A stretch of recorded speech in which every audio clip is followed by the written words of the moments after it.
Constructing your life is about much more than just building a bank account. Each week, join real estate entrepreneur and mindset coach Austin Linney as he interviews guests who are constructing their dream lives and impacting the world around them on a daily basis. If you're an entrepreneur or wanting to start a business, or you just want to hear motivating stories of how others have overcome the odds, you are in the right place. And now for your host, Austin Linney. Guys, welcome back to Construct Your Life. I really don't know what to say. We don't get to talk that much anymore because she's too busy changing the world, and she's going to have a second baby.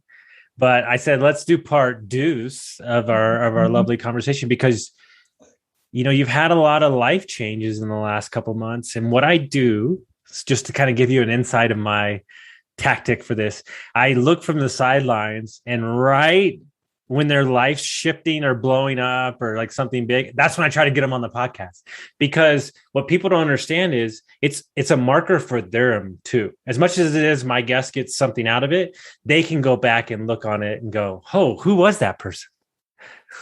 Yes. I feel like that's actually what I wanted to say is I feel like I'm an entirely different person.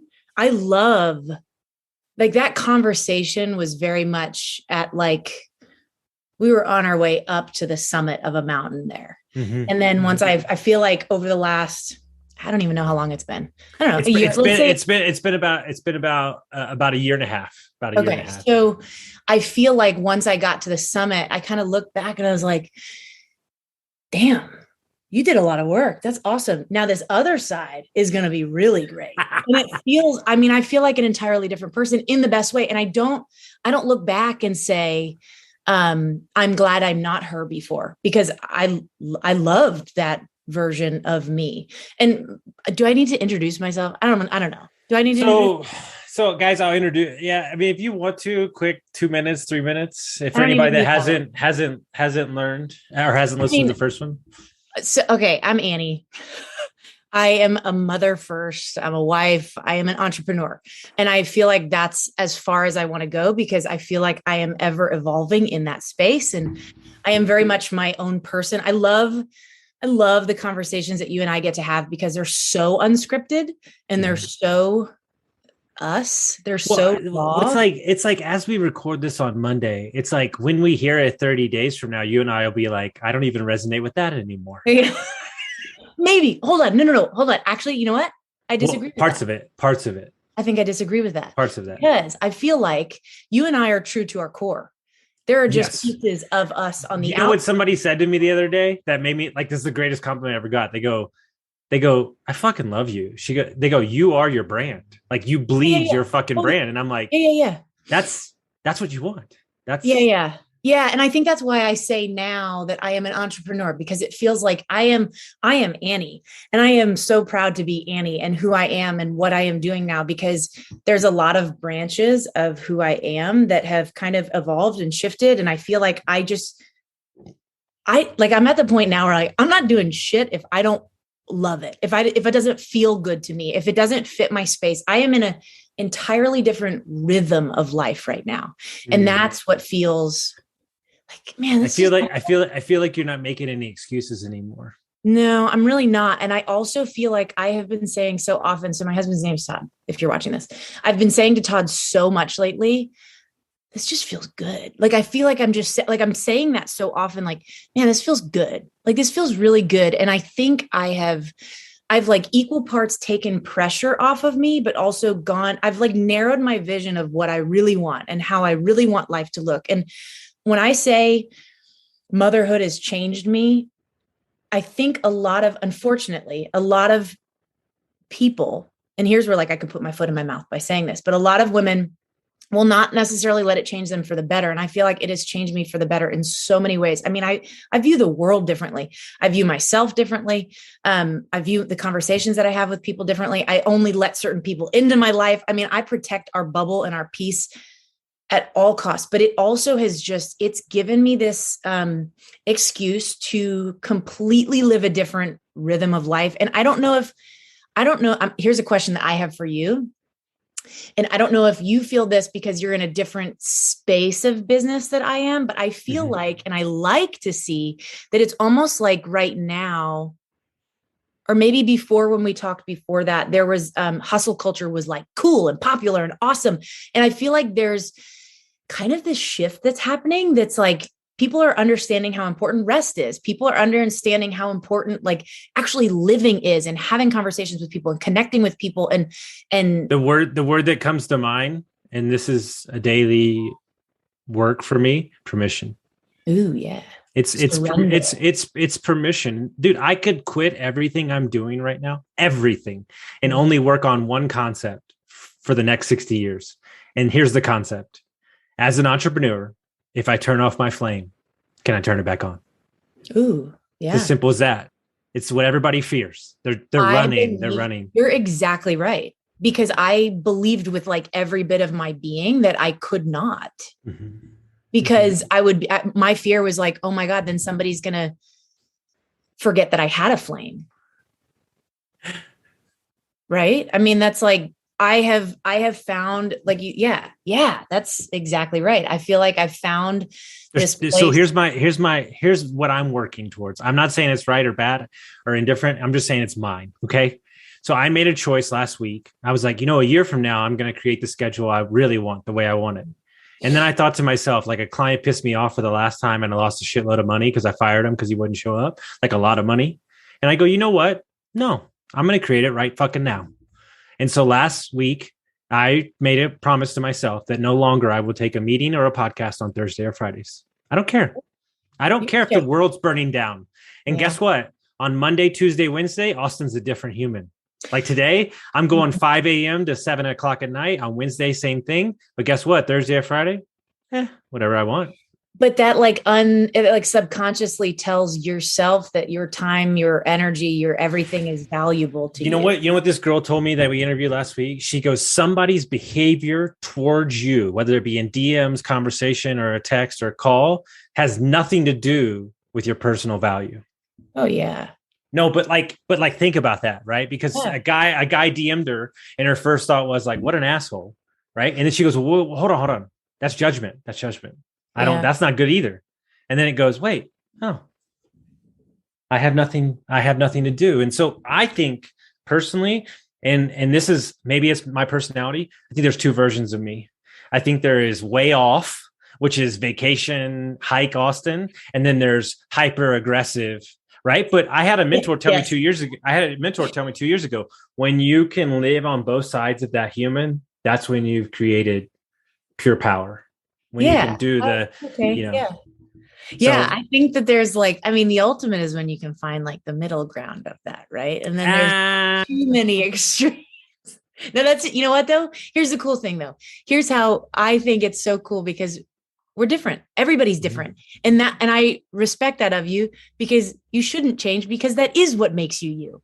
Mm-hmm. Well, you know what I tell everybody, and this is my joke, and it's true because I have clients in New York who are straight up Jersey. And, and I got clients who are in Canada who are pretty chill and they're whatever, if I go into New York, when I go meet them in person and I show any ounce of weakness, they'll eat me alive. Oh, yeah. They'll eat me alive. So it's pure, unadulterated. I almost have an intentional conversation with myself. You are a fucking metal eating fucking machine that just rolls in there. And you know what? They eat it up. They love it. But that's what they need because that's the environment that they live in every day. If they don't, then they'll get sucked up by the machine. Right. Now, that being said, I infiltrate their community to show them there's a different way of life. It's like I'm a heat-seeking missile that's trying to get them to realize, right? Because I think what I think is very interesting about your journey is that, fitness was a large part of your life for a really long time, Beachbody. And there's so many requirements, let's call them requirements or expectations. And so for you, this is funny because I'm going through the same thing right now and I'm very interested to hear your thing. For you not to post about you working out every day, how is that? Feels really good. I actually talked about that on my stories this morning. It feels really good. It feels like I'm keeping this sacred little part of my life to myself. And it's I kind of get this control back that it's I did it, but you didn't know. It's a very strange thing. It's a very funny thing. So hold on. I have something to say to what you just said. And this is like, I think one of the coolest things about our friendship is that we have this mutual respect for each other, that we can be like, nope, I disagree, but like we can truly agree to disagree. Right. And so here's what I have to say about a really interesting thing that like just came up in me. I, for as long as I can remember, have been a people pleaser, or and the term that came to my mind that I was just thinking about when you said that about working with your different clients is I was a chameleon, and I'm a really good chameleon. I mean, I can fit into almost any space. And what I've found recently for myself, I've gotten to the point now where like Annie is Annie. I'm to the point where like, I don't care who it is. I'm going to be me. And it's gotten to the point, and I know that Austin is that way. Like you are that way because you are, but there's like this sense of pride. And this is something that I wish for like all people, right? Is that you can get to this point in your life that you feel really genuinely proud of the person that you are, and you're okay showing up as you are. And if that means that somebody doesn't connect with you and doesn't like you, then that's great. I'm kind of experiencing this now. So the shift that's happened for me recently is I've kind of shifted from that Beachbody world into my own coaching, which is what I've had on my heart forever. And are you telling me that you're coaching people right now? It's starting. Holy shit, guys. Let me tell you something. It's been such a long time coming. I couldn't be any happier right now. I literally want to jump out of my skin. I'm so happy because you, to me, are one of the most, we talk about you, I would say every 2 days, me and Cassie. You are one of the most inspirational, giving, like transformative people I've ever met. And for you to give that gift to other people is going to create such a ripple effect. But more importantly, that the business is innately yours. Dude, look, I have multiple businesses, but the one I love the most is the coaching, because guess what? I show up. It's my time. It's you. It's you. You get to control it. And I think that's, again, something with this like new rhythm of life that I found is I've truly realized that there are certain things that I only want to do because they bring me joy. And again, this rhythm, like, so at this point, my son, JP, he goes to school 2 days a week. And I found myself like feeling really good about this time that I have for myself, but it's like, I love giving. I love working with people. And so this really gets to be, again, my brand and who I am, and just have it come through completely unfiltered and raw and all of those things. And so this shift that I've had is like, I don't like, one of the things that I've like solidified to myself, okay, that I've kind of made this promise to myself is I am not chasing anybody down. I am not, I don't know, like succumbing to the feeling like I need to overly advertise myself. Like if somebody wants to work with me, they want to work with me, and that because it's me. And that's the value that I have to bring. And so there's this like sense of pride in feeling like, wow, I have gotten to this point where I have always like, this is the part of, I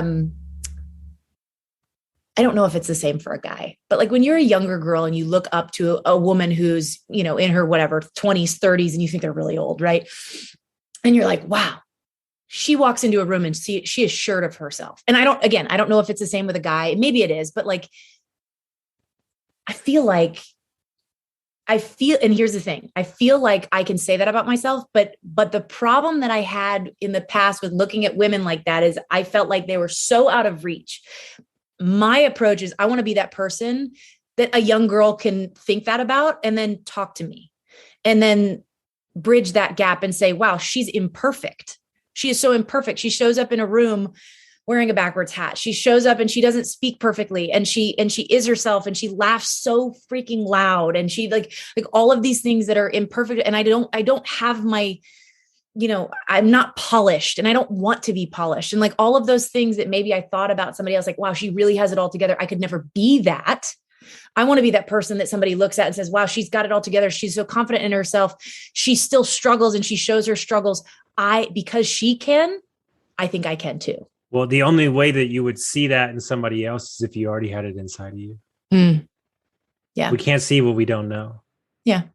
So one of my favorite exercises in the entire world, I heard from a yoga retreat. My friend told me she had the instructor said, name 3 people that you look up to, write the 10 qualities about what you look up to them about.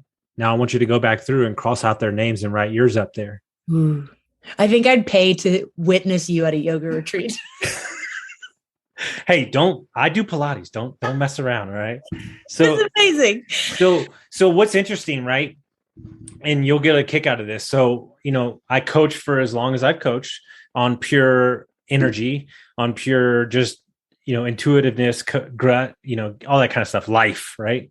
Well, I'm in the process of now I'm in my 5th week of a 12-week coaching certification with a group of very successful coaches who have been language and word experts for 14 years. And we do the group coaching. Huh? Yes, but no, but he's skilled in all of them. Okay. I want to talk about this after. We'll talk about this after. Master, right? So his thing is story work and language. Like he loves to study language and like words, and you can't even text him. Like if you're texting him, like it feels like you're texting the CIA. Like he's not going to pull you apart. Yeah, he's going to destroy you. I love it. And so we do the one-on-one calls for an hour and a half, right? And it's to show everybody can see them, and he's showing you how he coaches, right? And I'm learning a lot through the program. And we do our one-on-one coach last Monday. And he goes, I want you to just write. I was like, I wasn't, who wants to show up for that call? Like I didn't want to. I was not in a good mood. And he's like, he's like, winners show up when they don't want to. Figure it out. He goes, I can tell you don't want to be here. So just do it.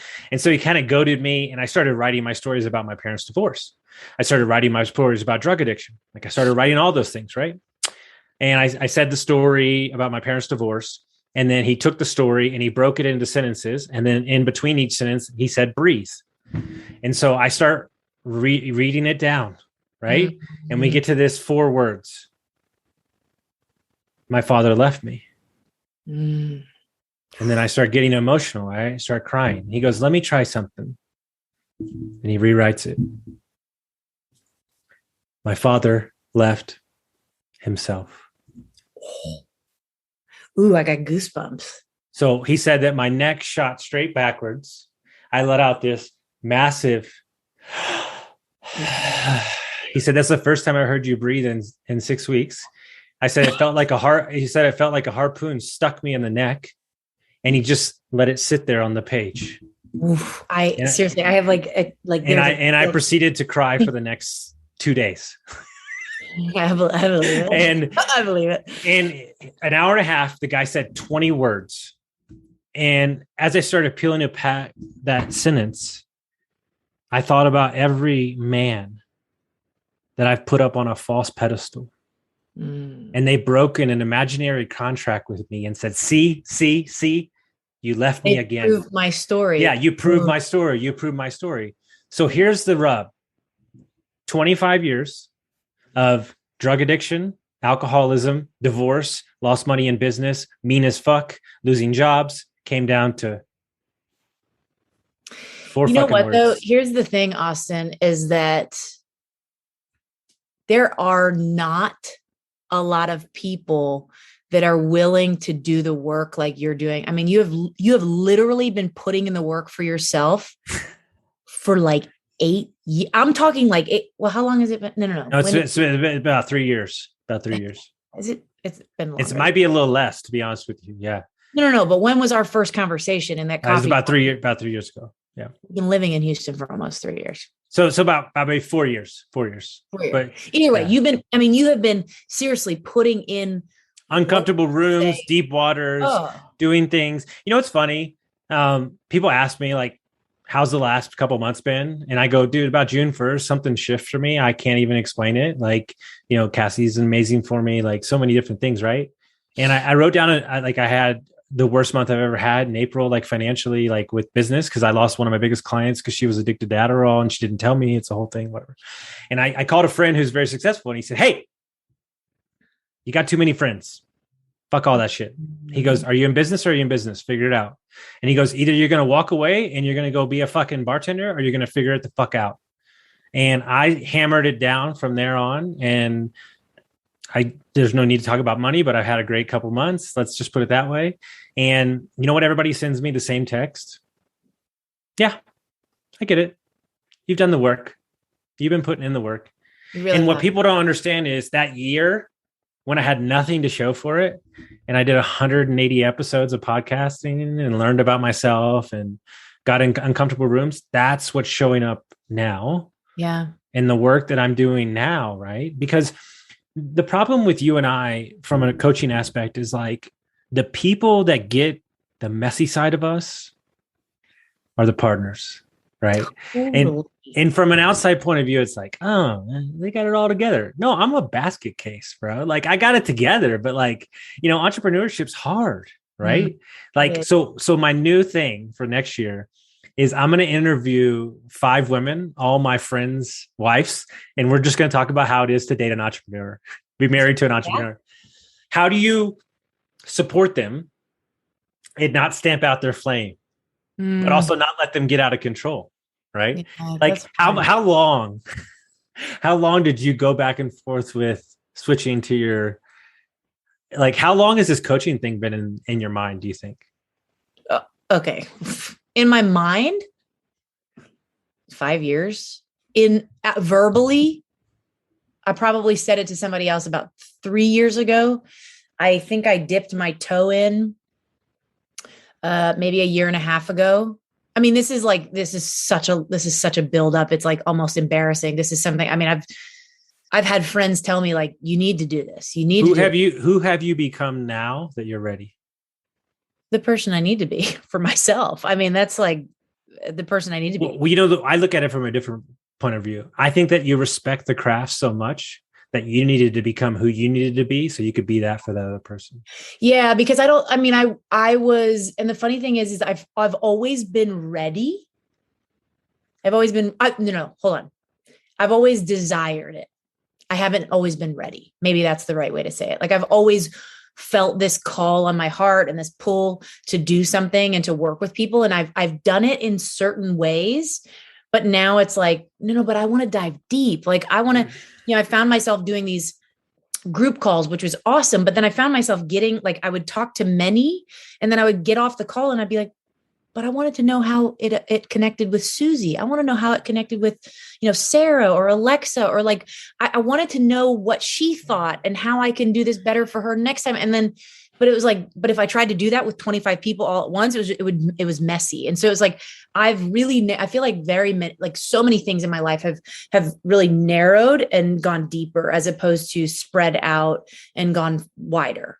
And I feel like that has been kind of a theme over my life is I've kind of spread I'm multi-passionate, which I am, but like I've really honed in on the things that make me excited and to feel alive. And I think that, I interviewed this woman the other day who's been in the business 14 years from coaching. She didn't take money for the first 8 years. Like she just like worked workshops, that's on her. She's very talented. Really taught me a lot, like in a short amount of time on the podcast, like talk about how like your mom is your best version of yourself. Like, so your mom is the best version of yourself because your energy is the same because you spent 9 months with them.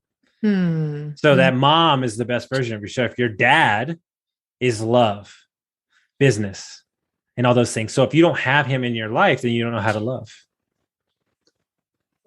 I mean, I feel like that's like, I can speak so truthfully to that. I mean, I've got a great relationship with both my parents. I look straight up.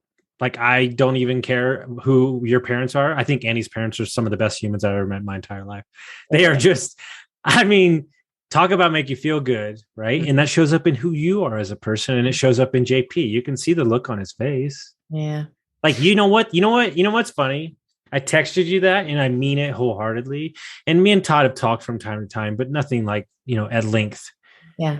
That man, that's a man.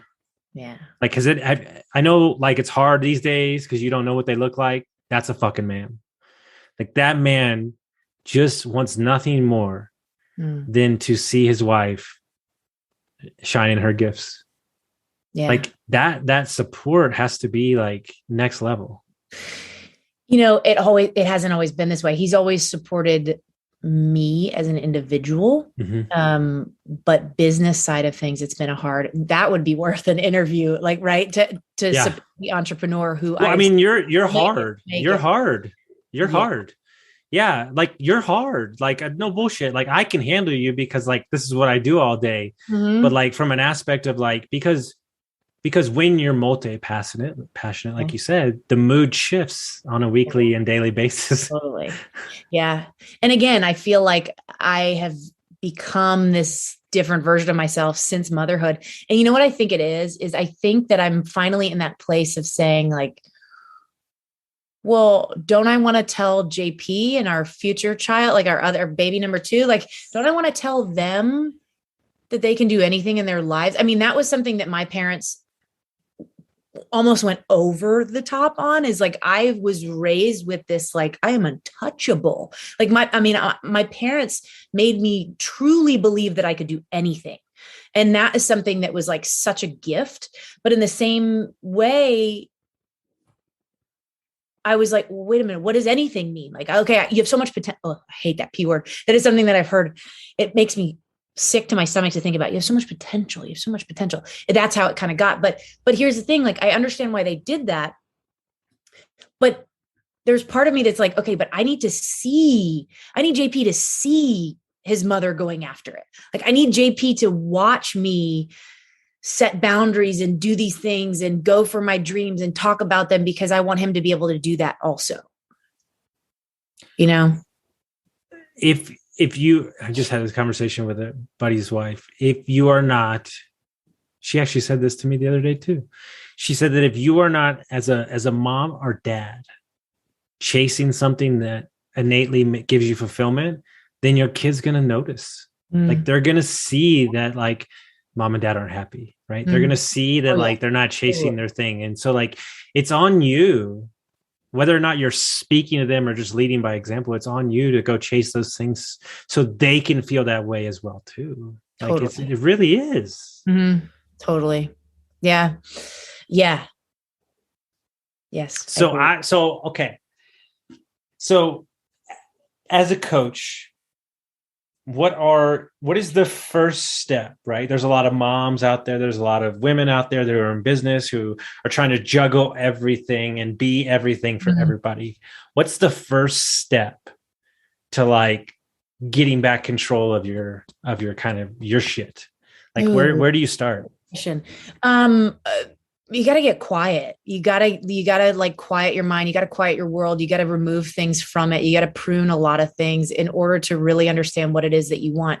Something that I've had, like the repeated conversation that I've been having with a lot of people who have like applied to work with me, is the conversation or the questions that I'm asking are like, do you feel like your life is actually what you portray it to be on social media? Like that is a huge, oh my God, that is like, maybe like a pillar. I don't know the right word to say, but like, that is a huge thing for me. Is I have never wanted to try to show that I was something that I wasn't, or act a certain, I mean, like I am this way when we're in person. I am this way on my story. Like she breastfed on my last podcast. She is what she is, bro. And I love that about you. Again, in another year, I'll probably do that again.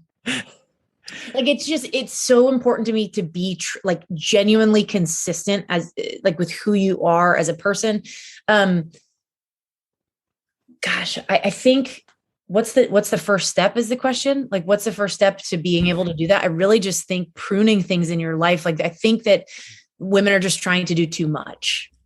I like hands down trying to do too much. I think there needs to be a conversation that I had with Todd many times when JP was really little, was like, hey, I need you to understand that I may be home, but I am also, I may be home with a tiny baby, but I am also working. I am also doing all these things. So you know what? A couple of days of the week, I'm going to need you to just understand that the laundry isn't going to get done.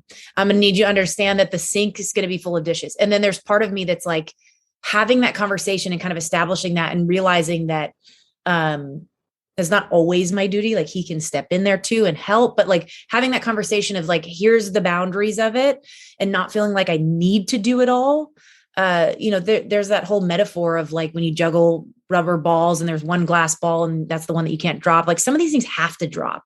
And sometimes you also need to pick things up in order to like fill your life. Like maybe that's having a conversation or a cup of coffee with a girlfriend instead of taking the time to do the laundry. Like I really, truly believe, especially in motherhood, and this isn't something that I anticipate you to understand, but there's so much of motherhood that can feel very lonely and isolating. And that to me is something that I thankfully haven't allowed myself to get to, because I realize how important connection is. And so I've gone like overboard on making sure I connect with people and meeting people and moms, like other moms, and meeting new, and so that's understanding that, knowing that that's what fills my cup is connecting with other people. I was like, okay, I need to do more of this. I need to read more personal development. I need to do these things. And you know what? If the laundry is still piled up, at least I feel like a whole human.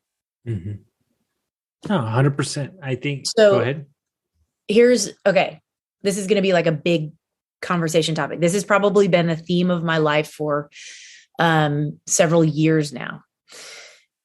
Before I got pregnant, or maybe right when I got pregnant with JP, is and I said this to Todd this morning, like I have continuously said to myself or asked myself or told other people, just because it's common doesn't mean it's normal. Mm-hmm. And this applies to, I feel like, so many things. Like just because somebody is experiencing postpartum anxiety, I'm just using that as like an example because I experienced it myself. Just because it's common doesn't mean it's normal. Like there's so many things about life in general that I feel like we just kind of get swept up in the tidal wave or get like swept up with life. And we're like, oh, but everybody feels that way. So, oh, well, it's like, but hold on. Just because somebody has been addicted to drugs and because their parents have been divorced and because they've gone through so much shit in their life, you've said, okay, that might be common to be the person that I am, or to be angry, or to have all of these feelings. That doesn't mean it's normal. So let me dive into my own life and take ownership, like holy, like title this shit, like taking ownership of your life. Don't do that, because there's so many books out there that are about it. That's huge, to take ownership of your life and to say, I don't have to feel this way. Like new motherhood for me, it didn't have to feel this way. Being pregnant didn't have to feel this. Like there's so many things that life, we just, and it comes also generationally. Mm-hmm.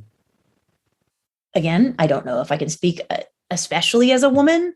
Like there's so many things that we just accept as life or as norm because we've heard other women experience these things. And we're like, well, I guess that's just how it has to be. I guess marriage just has to be this way. I guess dating just has to be this way. I guess my job just has to be miserable, or, all these things. Like, well, no, no, it doesn't. And you don't have to allow it to be that way. But you also have to put in the work to do the deep diving, to get uncomfortable, like you said, to put yourself in those uncomfortable rooms and situations and conversations to say, what does it look like for me?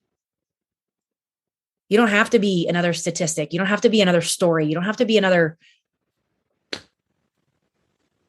broken case. If you don't want to be. Choice.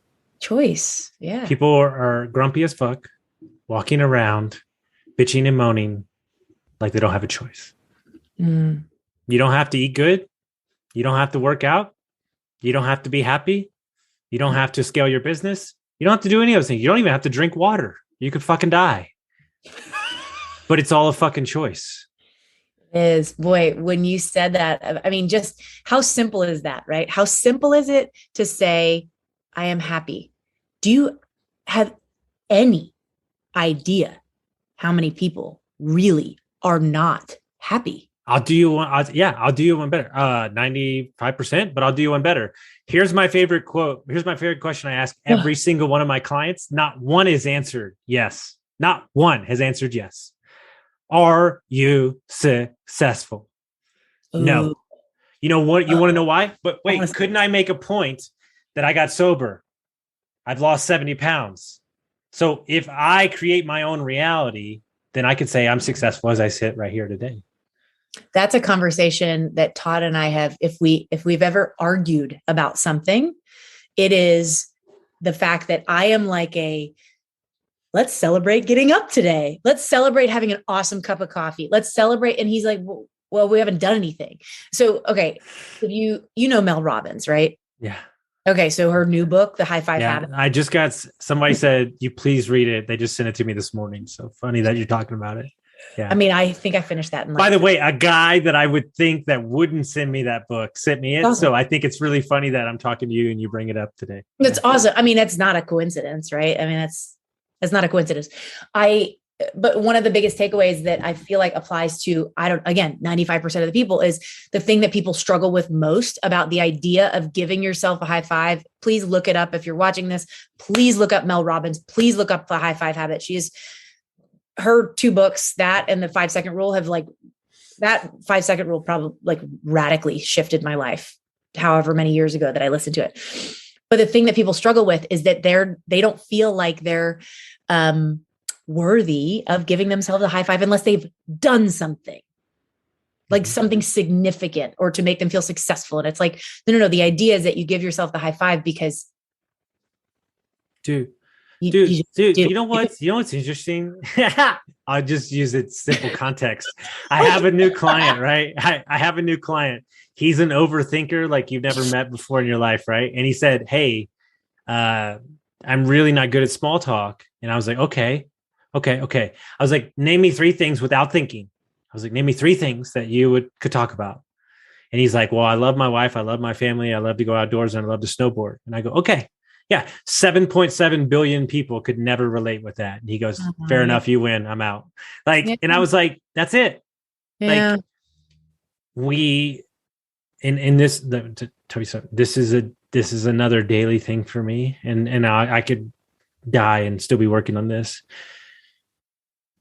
I was just talking about this with a client. I have not, to this day, given myself any celebration for getting sober, because I was so done with that life, right? But when I look back on it and I go, dude, you were drinking every day for 8 years. Like, there's a big fucking thing. But here's the difference. And this is really important. My coach just said this morning. I no longer want to be associated or labeled as somebody in recovery. I have recovered. I meet people that have been sober for 20 years that still say, oh, I'm in recovery, blah, blah, blah, blah, blah. It is part of my story. It doesn't define me. Well, here's the thing though, Austin, is that you're not like most people recovering or who have recovered, because most people will go to or seek. I mean, you're like this ridiculous bullheaded creature that went through a brick wall in order to stop. Like, that's how you live life. You know what? I call it the Austin straitjacket theory. What you do is you put me in a straitjacket and I wrestle until I just exhaust myself. That's what I do. That's you. That's you. But the thing is, though, is that most people think about the common person who is going through alcohol addiction. What do? They go to AA. They go to these meetings. They get tokens. So they do celebrate. You skip that part. They it's like, it's necessary to celebrate those things. And you skip that part because you were like, who needs to celebrate? I don't need to celebrate myself. I'm just doing it. Well, the way I describe it is as simple as this. And I don't, she made it very clear that she preferred that I keep her mouth off the podcast. So I won't mention any names to it. But right after I got divorced, I got a coach, like this corporate coach who like offered to help me because I was like learning about coaching, and he was very corporate and it was kind of awkward. It was like this, I don't know. I'll leave that for another time, but it was but I basically told him, I said, you got to understand that I don't want anybody to tell me what to do right now. I don't give a fuck if you're my mother or my dad. I feel like I'm a fucking lion hasn't been fed in 36 years, and I'm out of the cage with a clear head, and I'm sober and I've lost weight, and I just want to go out and change the fucking world. And if you get in my way, I'm going to run you the fuck over. Right. Dude, now blinked in like 5 minutes. But hear me out. the way that this came in my head is before I got sober. I was so sick of all the negativity around me. Like I really was, like just everybody just whining and bitching and moaning. And I said, here's the rule. I'm a speeding train of positivity. Either get on the train or get out of the way. I don't care if you're my father, my mother. And that's how I got, I'm not saying it's right, but that's how I got the train back on the tracks. And now over time, I have dialed it down. As I tell everybody, I have different speeds. Like I can move up, go quick. And I'm tapping into more of the feminine side of me and kind of like the loving side of me.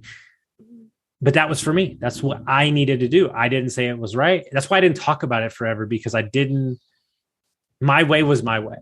Mm-hmm. Right. And, and here's the thing. I could say the same thing towards you. If I really wanted to pressure you, I think you should have been coaching 2 years ago. Mm-hmm.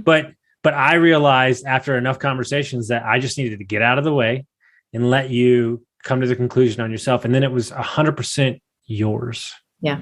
Right. And I think that's the difference between, what's interesting, and we'll see how this resonates with you. So once again, the group coaching thing, these guys are really smart and really good at what they do. They said your need as a coach for your clients to be successful is still victimhood. Interesting.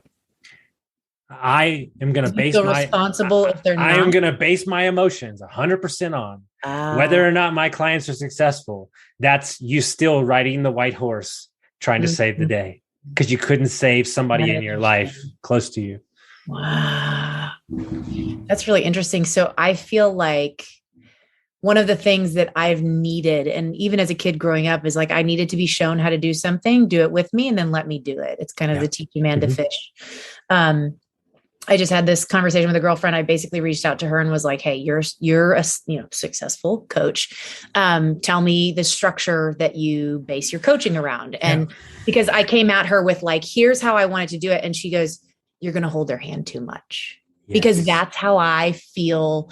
I give my whole game has shifted in the last 3 months. You wouldn't even recognize my coaching right now. It feels so, I call it the bull and the matador. Yeah. I was the matador and I just wanted to fucking stand. Come on, come with me. And now it's like, and there's so much calmness from that. Mm-hmm. Like, that's where she's saying too, like, you're not like, going to chase them. Like, cause it's a lot of energy. And this is like full circle to the beginning of our conversation, also talking about the metaphor that you just used of that positivity train. Really great book called The Energy Bus. Mm-hmm. And it's the idea that, and this is kind of where I hope to come from when it comes to my own coaching, is like, my bus is going to make the same route every single day. And I've told people this so many times when I was a Beachbody coach too. I said, listen, my bus is going to make the same route every single day.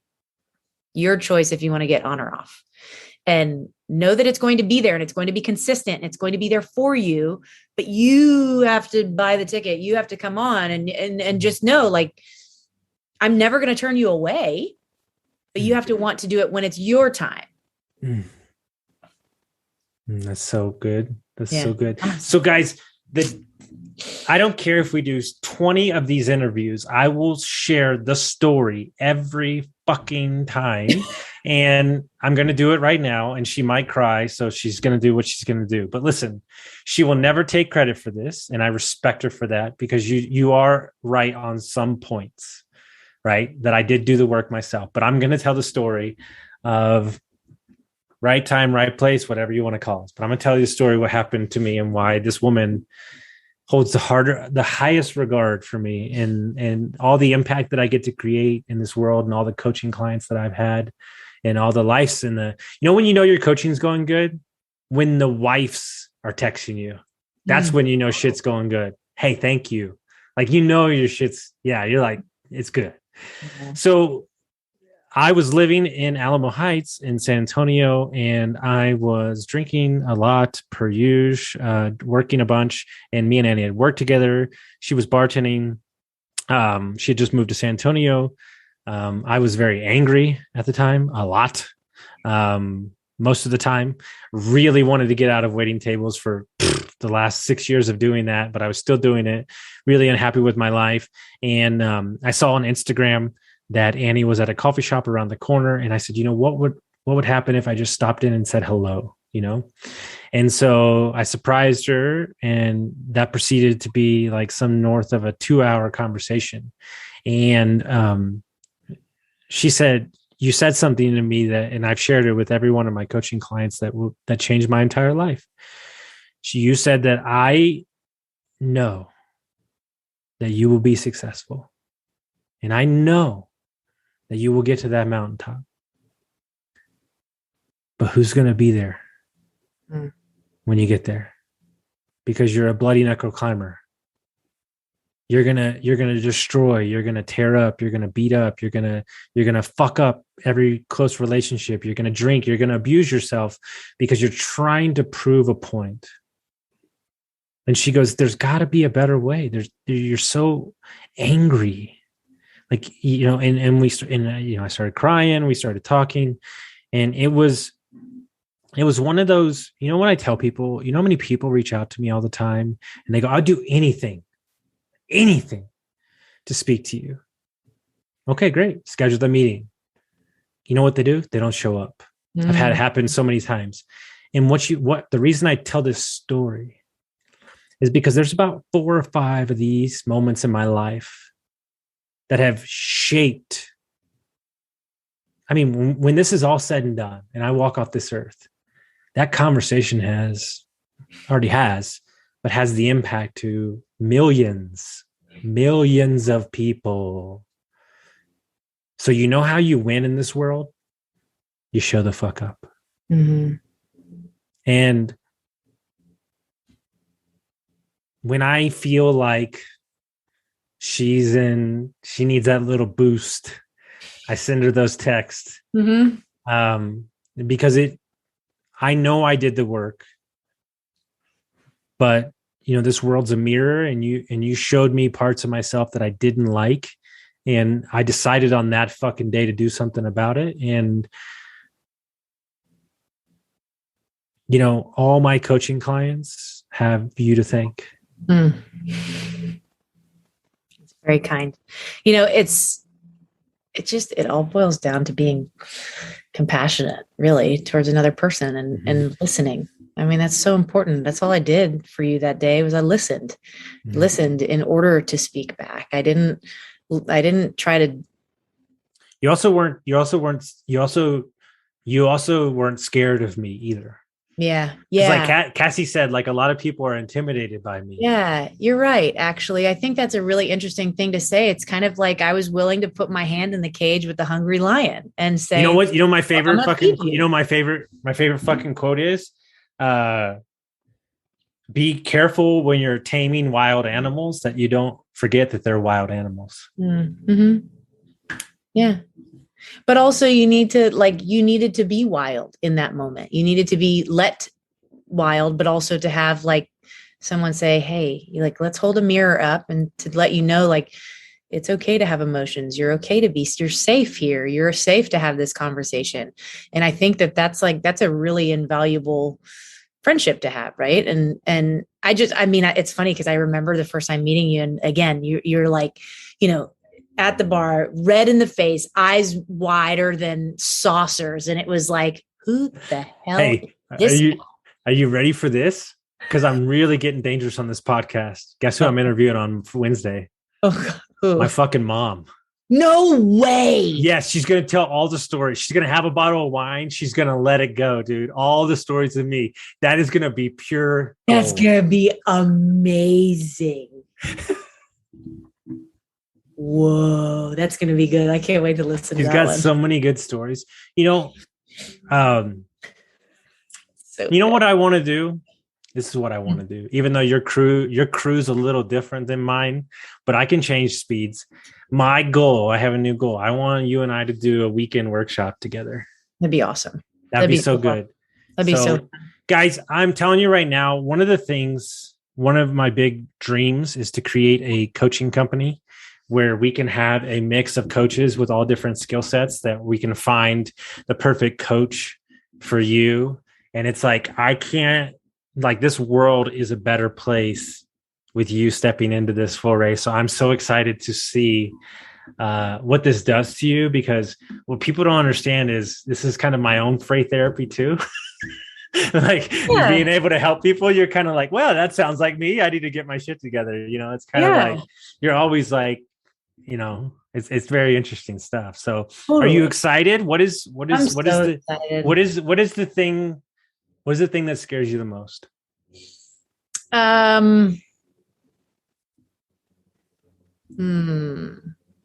I've kind of gotten to that. Like, I thought my fear was going to be people seeing my value in being a coach. And I thought my fear was going to be, okay, once I signed somebody, then I was afraid I wasn't going to give enough value. And I think I've kind of knocked those two out in a strange way. I feel very confident in my self and what I bring to other people. I don't know. I think it's kind of the idea of like when you're a little kid and you send out invites to your birthday party and you're like, I know this is going to be awesome. I know this is going to be so fun, but what if nobody shows up? I'm going to still have fun anyways. I'm going to still party. I'm going to eat my damn cake and I'm going to have a great time. I don't even like cake, but like you're like, okay, I think that's the stance I need to take. My coach solved that real quick for me with one comment. Mm-hmm. He said, you never have to worry about getting coaching clients because you only coach what you've been through. Yeah. And so the moment I see them, I'm like, oh, victimhood, got it, done.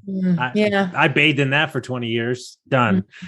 You know, and it's like but because if you're searching outside of yourself and you're trying to be something you're not, that's where you find the clients that aren't really yours, and you know it within the first like 2 weeks. You're like, oh, this is really weird. It doesn't feel good. Yeah.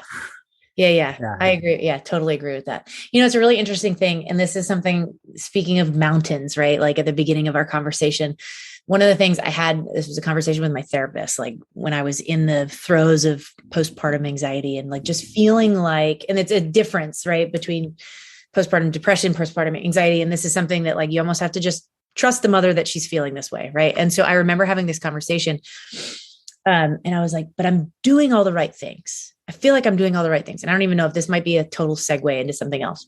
I was like, I'm doing all the right things. I don't get it. Like I know how to get myself out of this place. And she's like, yeah, but you're expecting that climbing this mountain, that the same tools that you had to climb it before you had a baby, before you had, you know, let's apply this to somebody else, before you had your coaching business, before you had your podcast, whatever it may be, like you're expecting that those same tools, you're expecting that the air pressure is the same. You're expecting that the mountain is the same. She's like, you're climbing an entirely new mountain. So it is like just realizing like, okay, at this base, I need to make sure that I'm packing oxygen. I need to make sure that I'm packing more snacks because this is a taller mountain. Just because I've climbed one mountain doesn't mean that I'm ready for this. Like I'm more prepared for it. This is just a different mountain when it comes to me in coaching. In this regard, like working with people is my absolute favorite thing to do.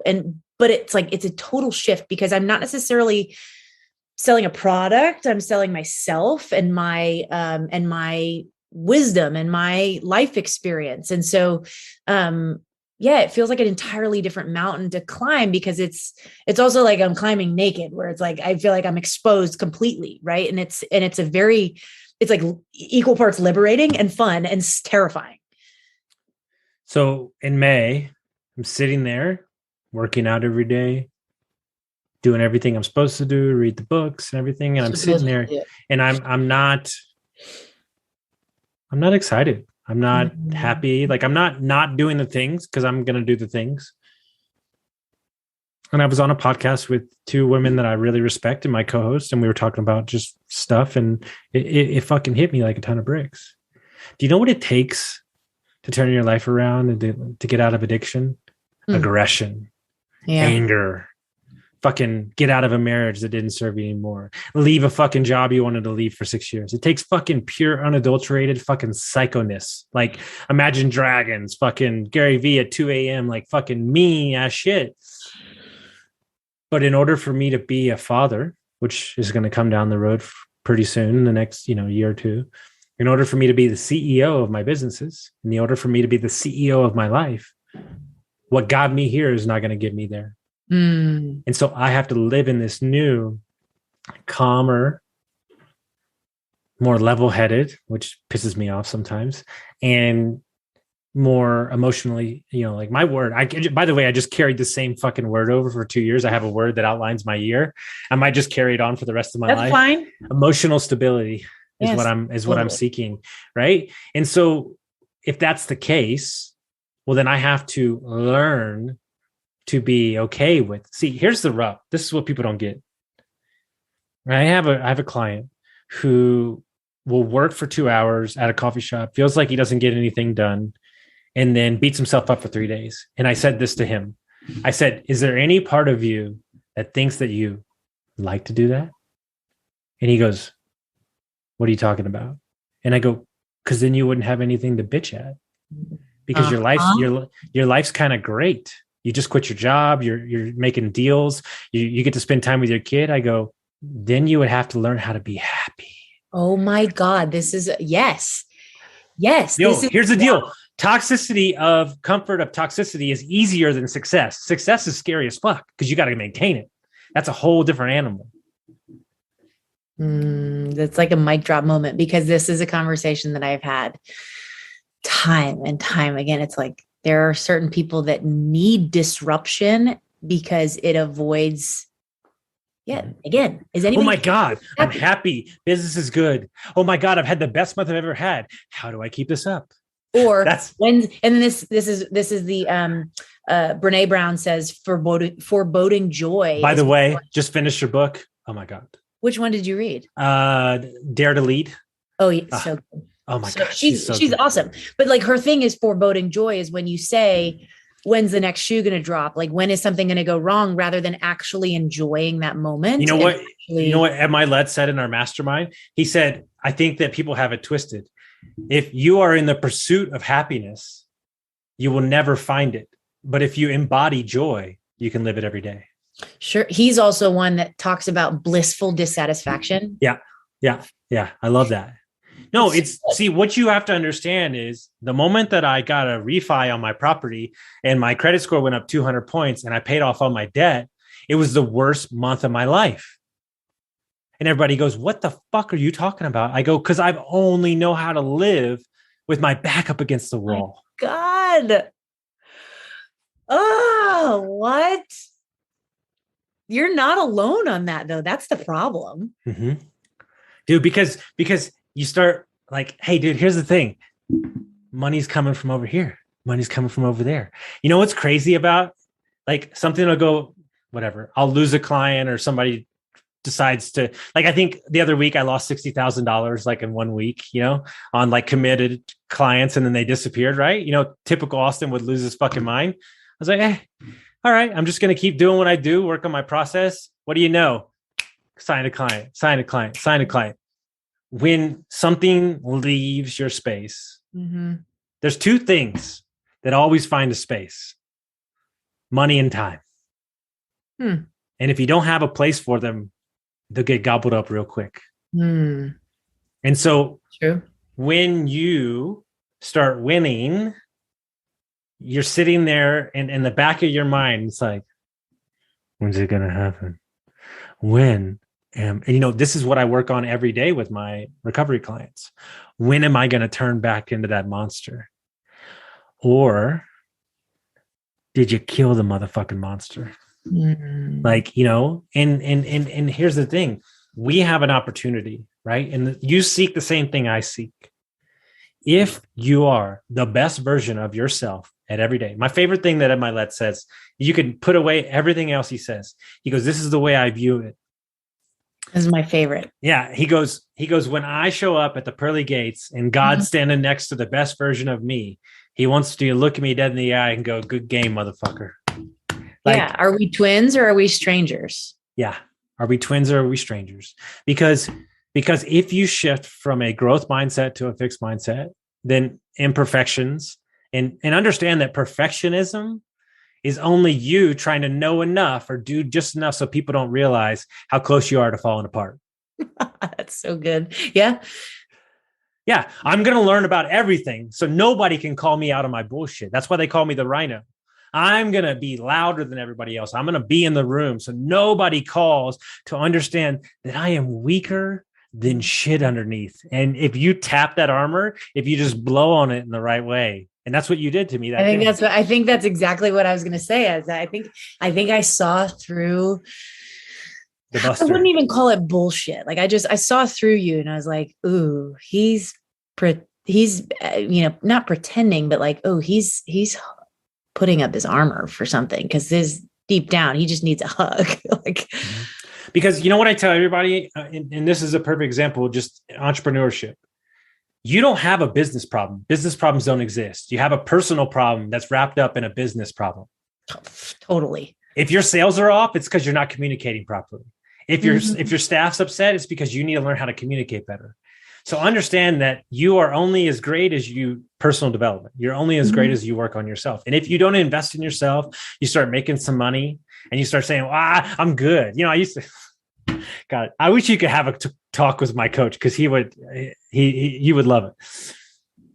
I would take from him, and then I would go out and I would run 170 miles an hour until I ran into the next brick wall, and I would go, all right, I need help again. Like, you know, I'm like, I'm good. You know, that's what everybody does. I'm good. And then you're like, oh shit, I don't. And so it's this consistency thing. Right. And I try to tell everybody all the time. People ask me all the time, you know, they see my stories. They ask one question. They ask the wrong question. They ask, what time do you go to bed? Wrong fucking question. All around wrong question. What you need to ask yourself is this question to me. What drives you so deep? What burns in your core so bright that you can get up that early with that much purpose every fucking day? That's the question that you should be asking. So what in can you answer that? I can. I will walk off this fucking earth having helped as many human beings as possible be the best version of themselves. It's good. Nothing more. I am coaching the checkout attendant at the grocery store. Like, I'm like, hey, how are you doing?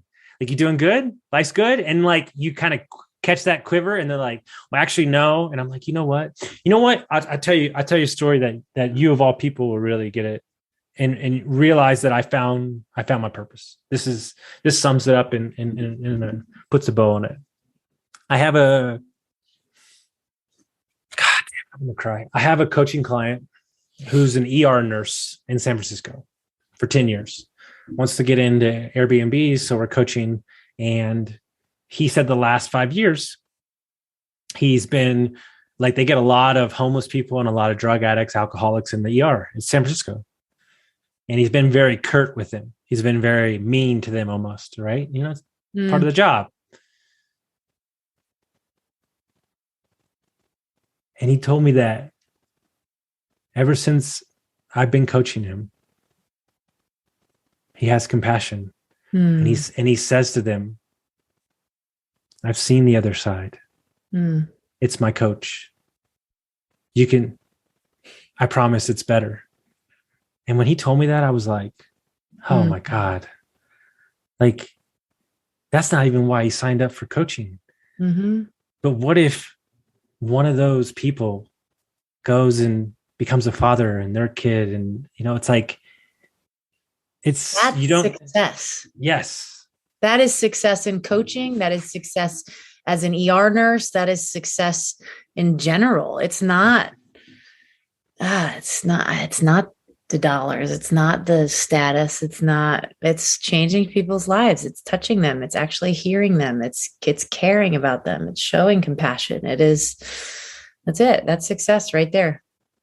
Well, I am beyond excited to see you continue to coach, to have this. We have a number. We already worried about number 3, baby. Or are we just going to try to get through number 2? Oh, this one, we're going to name this one Juan and Don. One and done. We're good. One more, no more. That's what it is. One more, no more. Yeah, no. So if people want to follow you, they want to follow your journey. How would they do that? So I say I live on Instagram. That's where I love to be. My Facebook is private, so you don't even try to find me there. That's like just family and friends only. My Instagram is actually private. Interestingly enough, I've recently done that, and that's just something that's felt really cool to me. I feel like I've taken control of my life back. But just Annie_Grassi, Grassi. That's where I am on Instagram, and then you can find me there, follow me there, and then email, DM me, whatever you want to do. I love talking to people. I love it. I absolutely love it. I feel like I have the greatest community of people who hang out with me in my stories and just feel very invested in our life here. And I feel like I have some of the coolest people that I've gotten to surround myself with in the internet. And I feel really cool to have, or not cool. I feel really like special to have this cool corner of the internet with really loving and caring and awesome people.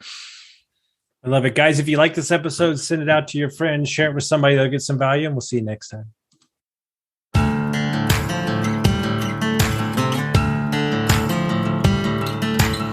Thank you for listening to Construct Your Life with Austin Linney. If you enjoyed this episode, be sure to rate, review, subscribe, and pay it forward by sharing with a friend. Most importantly, take this opportunity to start constructing your life by taking immediate action on what you learned. For show notes, resources, and more information on one-on-one coaching with Austin, visit constructyourlifepodcast.com.